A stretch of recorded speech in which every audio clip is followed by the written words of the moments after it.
Breach notification. क्या ये जरूरी है कि जब भी आपके यहाँ कोई ब्रीच हो आप प्रिंसिपल्स को, बोर्ड को, किसी को बताएं? आज हम इसी बारे में बात करने वाले हैं। मेरे यूट्यूब चैनल पे आपका स्वागत है, जिसपे आप लगातार नया कंटेंट देखते हैं प्रिवेसी पे। और आज हम बात करने वाले हैं कि ऐसी कौन सी सिचुएशंस आएंगी जिसमें आपको ब्रीच के बारे में बताना पड़ेगा। किसको बताना पड़ेगा, उसके बारे में भी चर्चा करेंगे। Data protection board of India, DPDP act, ये कहता है कि हर ब्रीच के बारे में नोटिफिकेशन इशू करना जरूरी नहीं है। आप सिर्फ उस ब्रीच की नोटिफिकेशन इशू करें जिस ब्रीच की असेसमेंट करने पे आपको लगे कि इससे किसी को नुकसान हो सकता है।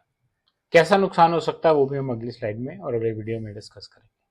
बताएंगे किसको? Data protection board of India को, और उस प्रिंसिपल को बताना बहुत जरूरी है, जिससे कि वो अपना नुकसान मिनिमाइज कर सके, अगर वो कुछ कर सकता है तो। इस नुकसान वर्ड का मतलब क्या है? इस नुकसान वर्ड का मतलब है कि कोई फाइनेंशियल नुकसान हो गया, क्रेडिट कार्ड इन्फॉर्मेशन चोरी हो गई, किसी ने मिसयूज कर लिया, आइडेंटिटी मिसयूज हो गया, किसी ने मेरा आधार कार्ड लेके, पैन कार्ड लेके मिसयूज कर लिया। कॉन्फिडेंशियलिटी बहुत इंपॉर्टेंट है। मेरे साथ अभी रिसेंटली हुआ है ऐसा, और जो मेरे साथ हुआ है वो प्राइवेट डेटा को लेके नहीं हुआ, लेकिन कॉन्फिडेंशियलिटी और रेपुटेशनल डैमेज को लेके जरूर हुआ। मेरे एक कस्टमर का अचानक फोन आया जिसने बताया कि आप मुझे सर्विस इतने में देते हैं, और मुझे पता लगा है कि आप किसी और को ये सर्विस 3 रुपए कम में देते हैं। बात फाइनेंशियल नेगोशिएशन की नहीं थी, बात यह थी कि वे जानना चाह रहे थे कि जो मैं उनसे 3 रुपए फालतू कमा रहा हूं वो मैं कहाँ इस्तेमाल कर रहा हूं। उन्होंने नहीं देखा सर्विस लेवल्स, उन्होंने नहीं देखा डेटा वॉल्यूम्स, उन्होंने नहीं देखा पेमेंट टर्म्स। 1 साल का एडवांस वर्सेस 3 महीने बाद बिल रेज करने में भी कुछ फर्क होता है, और मार्केट में ये सब चीजें होती हैं। लेकिन ये जो कॉन्फिडेंशियलिटी मेरे फर्स्ट कस्टमर ने ब्रेक की, उससे उसने लोगों को ये कहने का मौका दे दिया कि मैं किसी से फालतू पैसे कमाता हूं, गलत अनफेयर बिजनेस करता हूं, जो एक्चुअली नहीं है। तो ये जो कॉन्फिडेंशियलिटीज लोग तोड़ते हैं, उससे रेपुटेशनल डैमेज भी आ सकता है। अल्टीमेटली रेपुटेशनल डैमेज उनका भी आया, क्योंकि मैं उन दोनों का उदाहरण इस्तेमाल कर रहा हूं। हालांकि मैंने किसी का नाम नहीं लिया, नाम सिर्फ अपना लिया। इसलिए लिया कि आप कॉन्फिडेंशियलिटी तोड़ रहे हैं। कल को पर्सनल डेटा, और मैं जानता हूं उनमें से एक में तो मैनुअली डेटाबेसेस खोल के चेंजेस किए जाते हैं। कल को पर्सनल डेटा आप किसी का टैंपर करते हैं, जिसकी वजह से किसी को नुकसान होता है, तो क्या होगा, यह समझना आपके लिए बहुत जरूरी है। नोटिफिकेशन जब ब्रीच हो तो एसेस कीजिए, क्या उसमें पर्सनल डेटा इन्वॉल्व था, तो डेटा प्रोटेक्शन बोर्ड के लिए आ गया।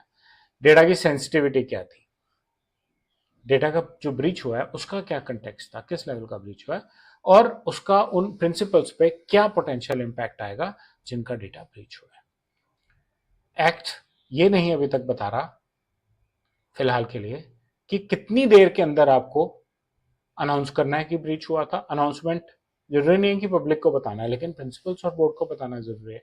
कार्ड गया, कोई मिसयूज कर सकता है, आप मुझे अगर आधे घंटे में बता देंगे तो मैं अभी ब्लॉक कर दूंगा, शायद मिसयूज ना हो। आप मुझे 1 हफ्ते बाद बताएंगे, बीच में किसी ने मिसयूज कर लिया, तो मुझे पता लग जाएगा अपने आप। मैं अगली बार आपके साथ काम नहीं करूंगा, क्योंकि आप तो बताते भी नहीं हो कि कोई प्रॉब्लम आई थी। लेकिन इसीलिए एक्ट ने, क्योंकि वो कह रहे हैं कि सिर्फ हार्मफुल के बारे में बताएं, कहा है कि पहले आप असेस कीजिए और अकॉर्डिंगली, और ये ऑटोमेटेड नोटिफिकेशंस और ये इस टाइप की चीजों को मत सेट कीजिए।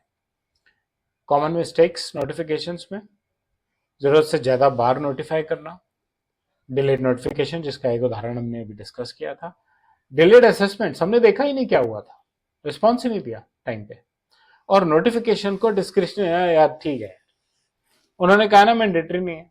अब क्या है, जब आप उसको ऐसे कैजुअली लेंगे तो जिस दिन हार्म भी होगा उस दिन भी आप हो सकता है नोटिफिकेशन देना भूल जाए, कंप्लायंस से भी जाएंगे और रेपुटेशनल डैमेज भी होगा। नेट में ब्रीच का मतलब ऑटोमेटिक नोटिफिकेशन नहीं है, सिर्फ तब जब किसी का नुकसान हो रहा है। असेसमेंट कीजिए, जल्द से जल्द अकॉर्डिंगली तय कीजिए और नोटिफिकेशन इशू कीजिए। ब्रीच नोटिफिकेशन मैंडेटरी है कि नहीं है, उस पर सिर्फ इतना ही। मुझे उम्मीद है कि आपको कंटेंट अच्छा लगा होगा। बेल और लाइक का आइकन दबाएं, मेरे चैनल से सब्सक्राइब करें। हम रोज डेटा प्राइवेसी के बारे में कुछ ना कुछ बात करते हैं। धन्यवाद।